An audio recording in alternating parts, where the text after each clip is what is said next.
హరహర మహాదేవ. గుడికి ఎందుకు వెళ్ళాలి అనేటటువంటి దాని గురించి తెలుసుకుందాం. జీవితంలో ఏం చెయ్యాలో చెప్పేది రామాయణం, ఏమి చెయ్యకూడదో చెప్పేటటువంటిది మహాభారతం.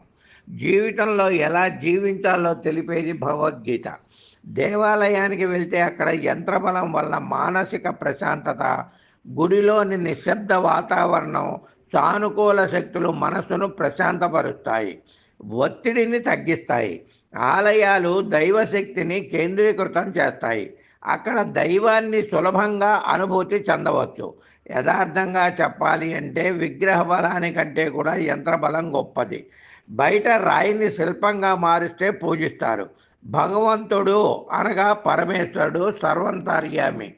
ఆయన మీరు చేసే అభిషేకంలో ఉంటారు, మీరు పెట్టే భస్మంలో ఉంటారు, మీరు పెట్టే త్రిదళంలో ఉంటారు, మీరు అభిషేకించే పంచామృతాల్లో ఉంటారు, మీరు ఊదే శంకారావంలో ఉంటారు, మీరు మ్రోగించే డమరకంలో ఉంటారు. ఇందు ఇందు గలడందు లేడని సందేహంబు వలదు శంభు. శంభు సర్వోపగతుండు, ఎందెందు వెతికి చూసినా అందందు గలడు మహాదేవుడు. ఆ విధంగా జీవితంలో కింద పడిన ప్రతిసారి కూడా మరింత పైకి లేవగల అవకాశాన్ని ఇస్తుంది దేవాలయం.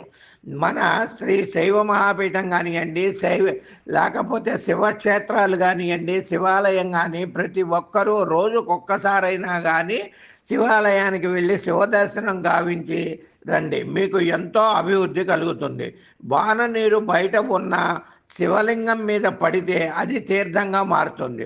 ఆ నీరు గంగలో కలిస్తే పవిత్రమైనటువంటి నదీ జలంగా మారినట్టు, అలాగే దేవాలయ దర్శనం మిమ్మల్ని పునీతులను చేస్తుంది. ప్రతివారికి వృత్తి ఉంటుంది, అయినప్పటికీ ఇది కూడా ఒక భాగం.